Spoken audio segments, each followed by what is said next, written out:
Brought to you by Thomas Allgaier and Frennis. This edition highlights key LinkedIn posts on social selling in weeks 25 and 26.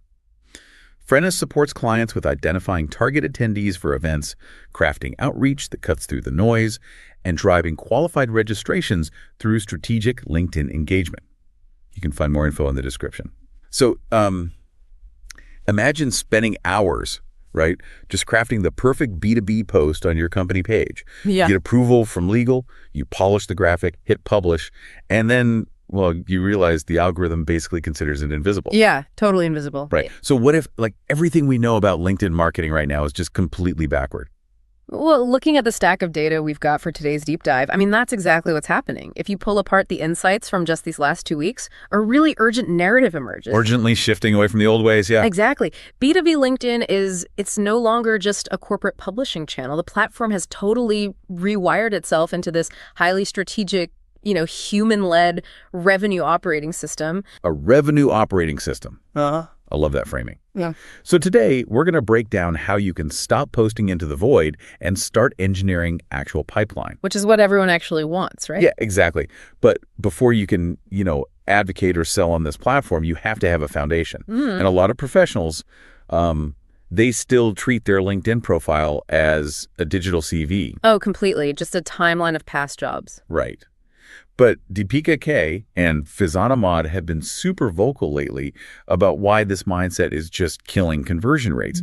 Your profile is not a resume. No, not at all. It has to function as a sales machine. Yeah, and Faizan laid out the mechanics of this beautifully. He sees people just obsessing over profile views, like as if that metric actually pays the bills. Right. I got 1,000 views this week. Exactly.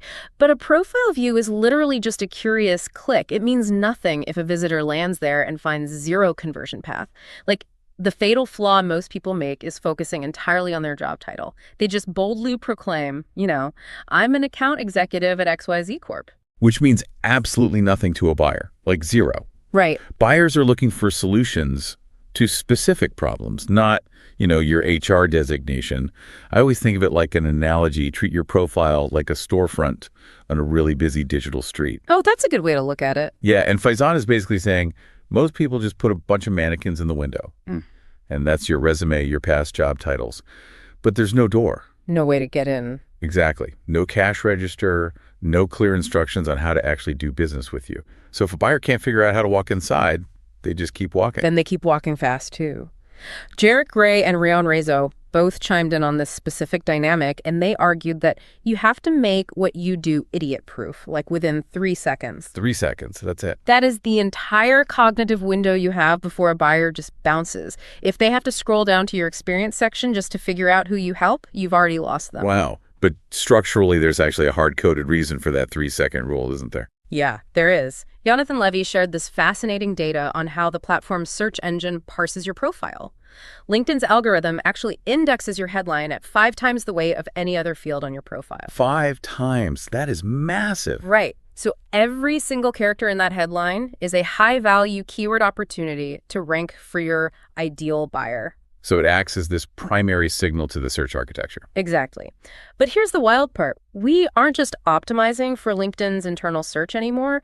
Jeffrey Schroeder broke down this massive new study from Meltwater that analyzed 9.5 million B2B citations inside AI engines like ChatGPT and Claude. Okay. And LinkedIn is now the second most cited B2B source for AI answers globally. Wait, really? The second most cited globally? Globally. The AI platforms are literally treating LinkedIn as a primary source of truth now. That is insane. Yeah, and the critical detail in Schroeder's breakdown is where the citations actually originate.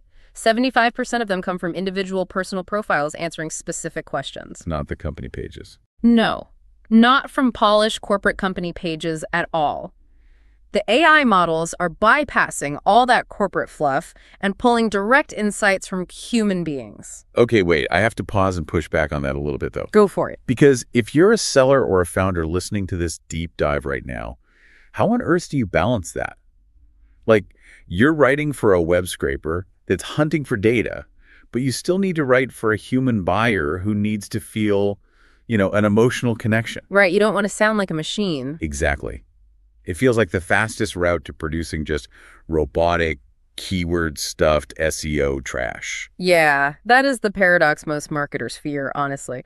But the reality is actually the exact opposite, because AI engines like Claude, they aren't scraping for generic keywords anymore. They're scraping for deep, specific expertise. Oh, interesting. Yeah. Schroeder noted that the posts getting heavily cited are usually highly vulnerable. It's like a sales leader dissecting a demo they completely botched, or a customer success executive breaking down an onboarding failure. Real-world scar tissue, basically. Oh, exactly, scar tissue. The AI wants specific answers to specific niche questions, so writing deeply human, hyper-specific content is actually the ultimate SEO hack for these language models. Authenticity as an algorithmic advantage. I love that.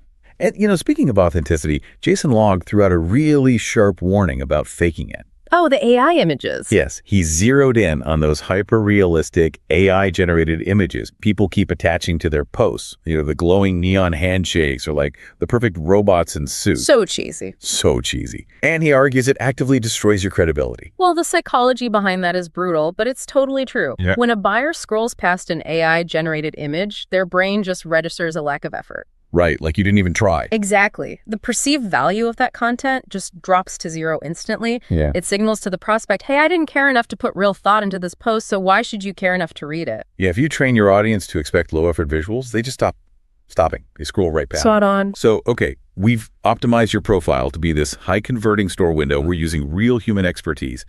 But a great window display doesn't really matter if the street is empty. You need traffic. You need traffic. And the data from these past 2 weeks shows you're not going to get that traffic from your corporate company page anymore. Which kind of brings us to our second major theme, right? The explosive shift toward employee advocacy and creator-led reach. And the numbers backing up this shift are just staggering. Yeah.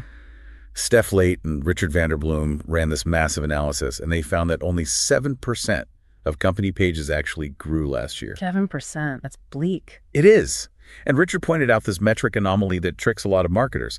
He saw rising company page impressions, but it was paired with falling engagement. Oh, so people think the impressions mean they're winning. Right, but it's actually a death knell. It means the algorithm is serving your corporate noise into the feed, but human beings are actively choosing to ignore it. Because buyers trust human voices, not logos. Jamie Pagan actually shared a phenomenal case study from Leadfeeder that proves this. So they built a creator roster of just 10 employees, pulling from sales, product, marketing, operations. Just 10 people. Just 10. And those 10 individuals now outperform the entire Leadfeeder company page by 20 times. That is wild. 20 times the reach, just by putting a human face on the expertise. Yet, despite case studies like that, most companies just fail miserably at this. Anastasia Yashchenko and Jason Casada sort of unpack the autopsy of these failed employee advocacy programs. Why do they fail so often? Well, if you're sitting there wondering why your team won't post, it is rarely because they're just lazy. Yashchenko points to a deep fear of sounding cringe in front of their peers. Oh, I totally get that. Yeah, and Casada adds that over-controlling marketing departments tend to force these rigid, sanitized scripts down employees' throats, add in a lack of executives actually leading by example, and, well, the program dies on arrival. Yeah, Jessica O'Kane echoed that exact sentiment too. She noted that employees are terrified of being off-brand. They're worried their manager is going to, pull them into a Zoom call to interrogate them about a post. Nobody wants that. No. Yet the data shows personal profiles get 8 times more engagement than the corporate logo. So if you're a marketing director listening right now, how do you manage that tension? Like, how do you keep the brand messaging intact without micromanaging your team into sounding like corporate drones? It's tough, but you have to fundamentally change your objective. Colin Day framed this perfectly. He said, employee advocacy is not a content distribution strategy. Okay. What is it? It is a trust-building strategy. Jason Casada argues the fastest way to kill advocacy is trying to make employees sound like marketing. Right. A successful program doesn't ask, how do we get our team to share our latest white paper? It asks, how do we help our engineers and sellers share their own unique expertise? You provide guardrails, not scripts. You build brand credibility through the collective, unvarnished knowledge of your people. Exactly. And the platform is literally re-architecting itself to support this exact philosophy. Neil Goyle and Devin Reed highlighted this massive update recently. LinkedIn just launched a creator marketplace directly inside Campaign Manager. Oh, wow. Inside Campaign Manager. Yes. They are now treating B2B creators and internal industry experts like actual media properties.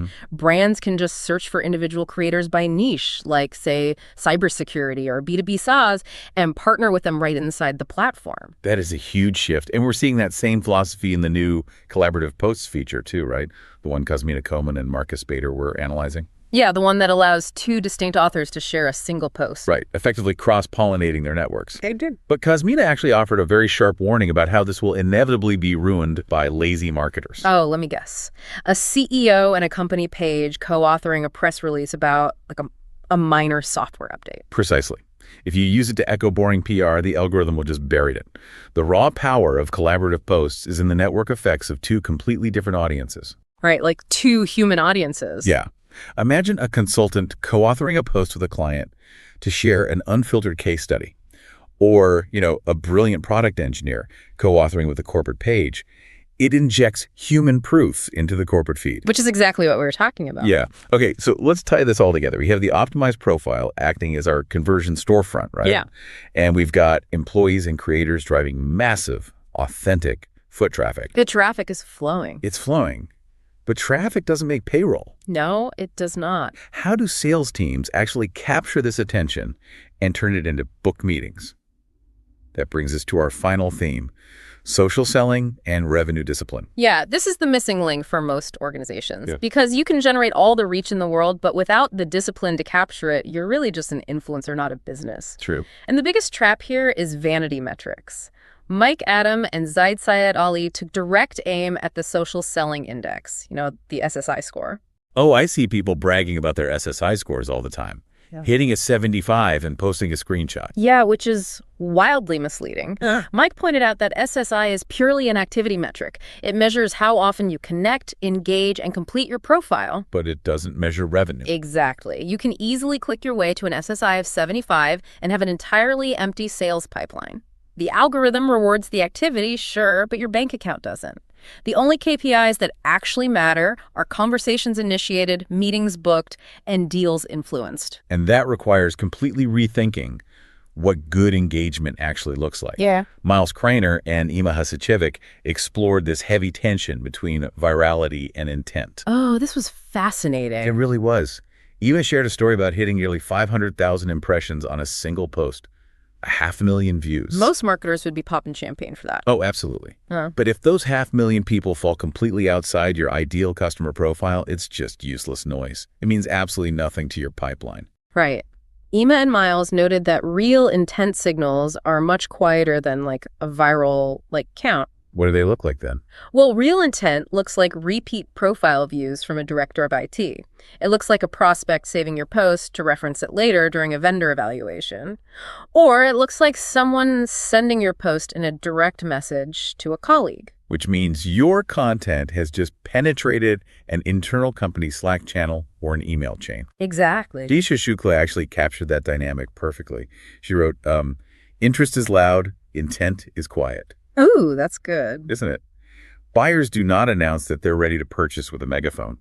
They reveal their readiness through these small, repeated micro-behaviors over weeks or even months. And those micro-behaviors actually dictate how the platform distributes your content.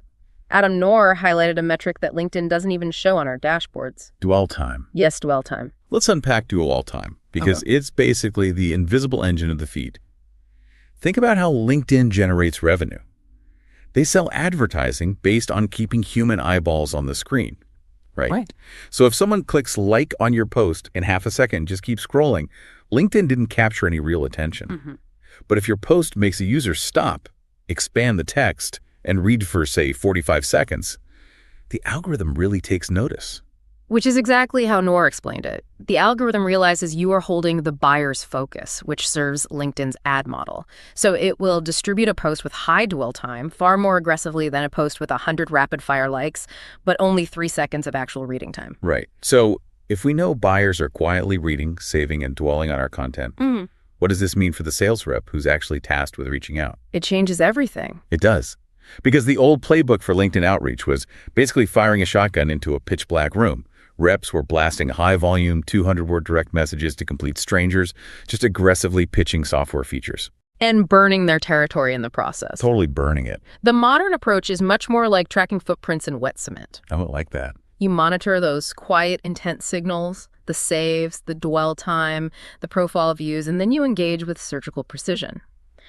Chris Coslino shared a highly tactical breakdown of this shift. He actually admitted he used to send out these 200-word messages detailing everything his company did. Let me guess the reply rate. His reply rate was a dismal 4%. Yeah, which is pretty standard for the spray and pray method, honestly. Totally. So he completely tore down his approach and built a 67-word problem-centric framework. Okay, 67 words. Break that down for me. It starts with an 8-word pattern interrupt, then a 25-word problem statement, a 15-word explanation of what they actually do, and then a 12-word permission-based call to action. And his reply rate rocketed to 31%. A 31% reply rate on cold outreach, that is almost unheard of. But let's look at why that works cognitively.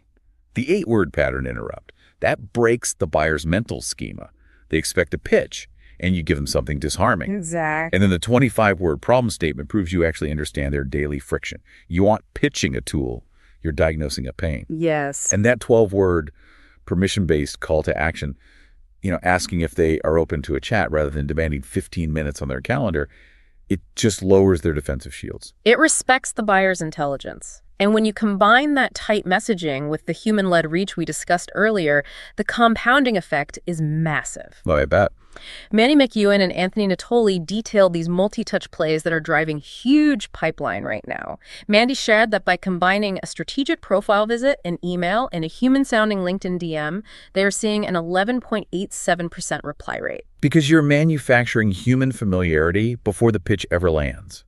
Like, if I see you looked at my profile on Tuesday, I read your insightful post on Wednesday, and you message me on Thursday, you aren't a stranger anymore. Right, you're basically acquaintances. I feel like we already know each other. Yeah, and Parker Warden actually shared a brilliant 30-second trick to systematically build that familiarity. Yeah, you find a high-value prospect, you go to their profile, follow them, and you turn on the notification bell for their specific posts. Oh, that's smart. Right. Every time they publish, you get a ping. You can be the very first person to leave a thoughtful, value-add comment. You do that 3 or 4 times over a month, and suddenly you are a respected peer in their network, not just some random SDR in their inbox. But the catch to all of this is consistency, right? Okay. Marco Stu offered a very sobering reality check for anyone thinking they can just dabble in this. Yeah, you can't just dip your toes in. No. He warned that missing even 2 weeks of consistent social selling allows your pipeline to go completely cold. You cannot treat LinkedIn like a faucet. You only turn on when you're desperate for leads at the end of the quarter. The algorithm penalizes inconsistency, and buyers just forget who you are. Exactly. It requires daily operational discipline. So if we pull all these threads together, the mandate for B2B professionals is pretty clear. Social selling is no longer this isolated, optional tactic for a few charismatic reps. Right. It has to be an integrated company motion. Marketing must stop acting as a publisher and start acting as an enabler for employee expertise. Employees have to take ownership of their personal brands, and sales teams, they must develop the discipline to read quiet, intense signals and execute that surgical, low-pressure outreach. It is a complete revenue chain. Yeah. It starts with an optimized personal profile that actually converts traffic. It scales through empowered employee voices, generating authentic reach. And it closes through hyper-targeted outbound messaging that actually respects the buyer's time. Beautifully said. And I want to leave you with a final thought to mull over, which was actually sparked by an incredible breakdown from Nuran El-Bahari. Okay, let's hear it. She analyzed LinkedIn's newest feature rollouts, things like in-platform paid consultations, out-of-network analytics, and this new AI-powered plain English search capability. When you look at the trajectory of these tools, it raises a massive question. Are we witnessing the beginning of the end for the traditional B2B company website? Wow. Think about it. If a buyer can research your expertise through AI, verify your trustworthiness through your content, and book a consultation directly through your employee profile, your LinkedIn presence might very soon be your only front door. If you enjoyed this episode, new episodes drop every 2 weeks. Also check out our other editions on account-based marketing, field marketing, channel marketing, MarTech, go-to-market, and AI in B2B marketing. Thank you so much for joining us, and don't forget to subscribe.